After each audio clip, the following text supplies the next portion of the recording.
look inside, there may be car coming occasionally from that direction. It is also a one-way road, so just be prepared for that. But here, you can see how a Jewish cemetery here in Krakow does look like. For those of you who have been to Prague, is it similar to that one, or not really? Are there some differences? Exactly. So what is the main difference? Prague is it's on the top and it's smaller. Yes. Yes, it's a smaller one, small and place. also it's much denser. There are Yes. many more tombstones of much smaller place. And here, this cemetery in Krakow looks like this because it was partially destroyed during the last war, actually, by the Nazis. And there were many of those tombstones that are standing here are well partially restored. They are just standing here, put actually after the war by the historians of art. That's why they look so regularly placed. And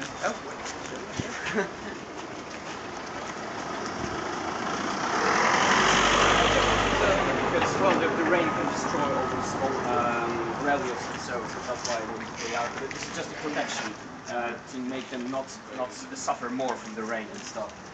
So this cemetery is partially restored after the Second World War, and not, well, let's say only part of the old headstones have survived. That's why there are so few of them on such a big place. Completely the opposite as in Prague, for example. If you're going to Prague, you're going to see that, and you can compare.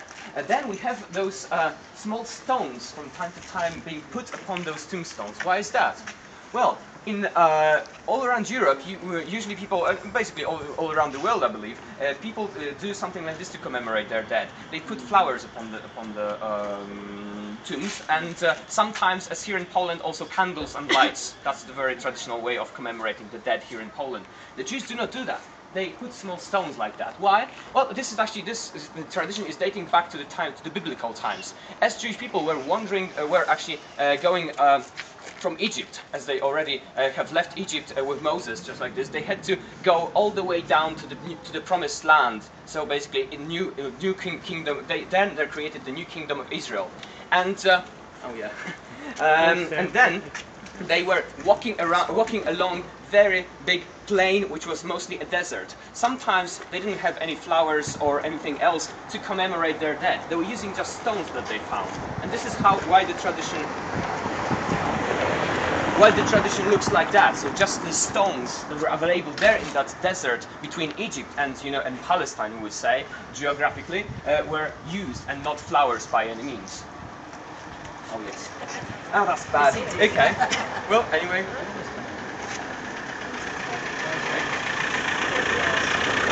But there is one tombstone here in the cemetery that was completely not touched during Second World War. You can see these tombstones just next to the synagogue, which is located there in the background on the other side of the cemetery. This tombstone with a group of smaller tombstones as well is located within kind of a railing, as you will see over there. If you look closely, you can see one very big headstone located there. This is a tombstone of a famous rabbi from here, a rabbi called Remah.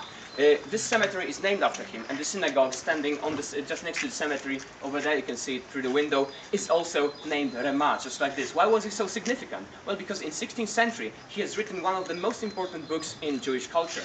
Well, what would you say? What is the most important book in Judaism first? Bible. The original one. Torah. Torah, exactly. For us, for Christians, it will be the first 5 books of the Bible. And then the second most important book is a set of commentaries that is called Talmud.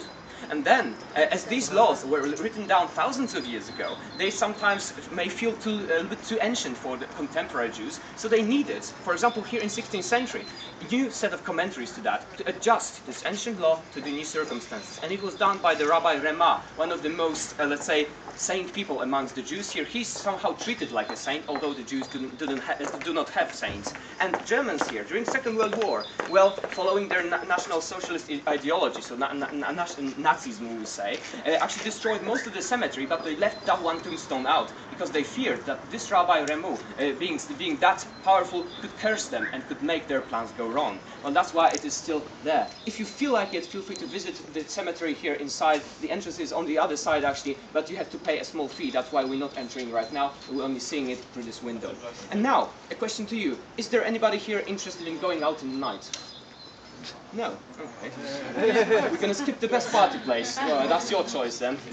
Okay, just kidding. Okay, one of our next stop is gonna be this best party place, best place to just go get out, go out in the night. So wait for that. But in between, one very nice legend, I believe, from 17th century Krakow.